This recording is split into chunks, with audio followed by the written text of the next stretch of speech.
At least you're going to just blast the wife or anything else, right? But she doesn't do that. What does she do? She says, you know what, my dear son, you know what? Whatever your stepmother says is actually correct. You should follow what she says because she's right. The only way you're going to get what you want, she knew that he wanted the father's lap and he wanted the throne, really, basically. He says the only way you're going to get that is when you please the Lord. So she's right. And she said, you know, if you inflict the pain to the person who inflicts pain on you, guess what? You're going to get that pain too. You know, for example, if somebody hurts you and you retaliate, which is a very natural instinct, right? You give back, right? But then you take half that karma. I mean, the person who hurt you is obviously going to go through a reaction, right? There's going to be some karma there. You know, if he's done something, it's obvious, you know, somebody has hurt or done something mean, right? But then when we give back that pain or say something, then we incur half of that karma. And she knew that science. She knew the law of karma, you know, how it works. And she says, don't retaliate. Don't give anybody the pain just because you've received that pain, because this will come back to you. Okay. She says, don't be envious. One would think Suruchi is the one who's envious.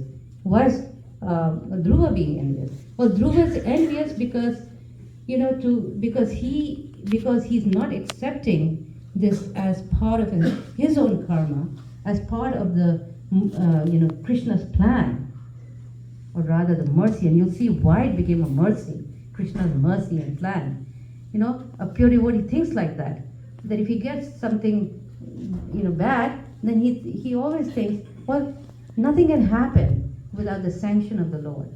So it must be Krishna's plan. So rather than blaming the instrument of their karma, right, they accept that. Because that person is simply an instrument of the karma. Is not really the doer.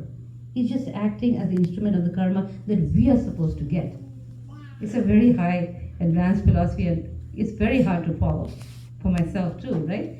So this is the point. So anyway, but she understood. And she gave him, she sent him off to the right track. Now look at this. She took something so unfortunate, something so, painful, and she put it in such a positive way.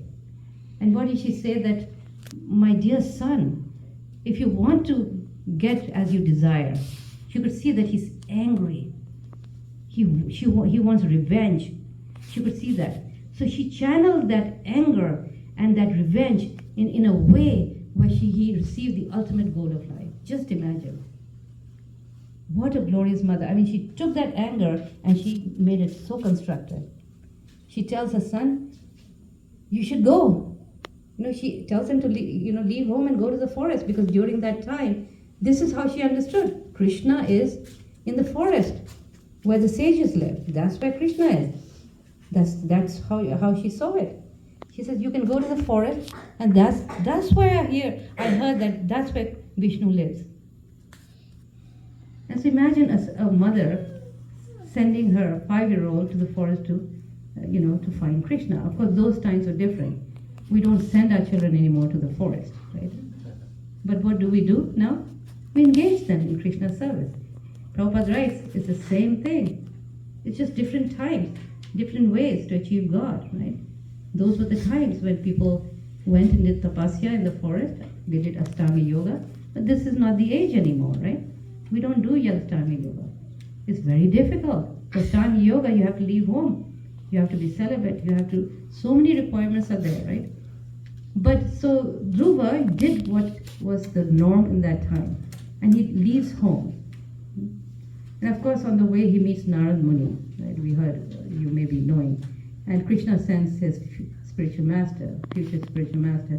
And Narad Muni tries to, tell him that, is testing him, how determined he is. That's why Dhruva means determination.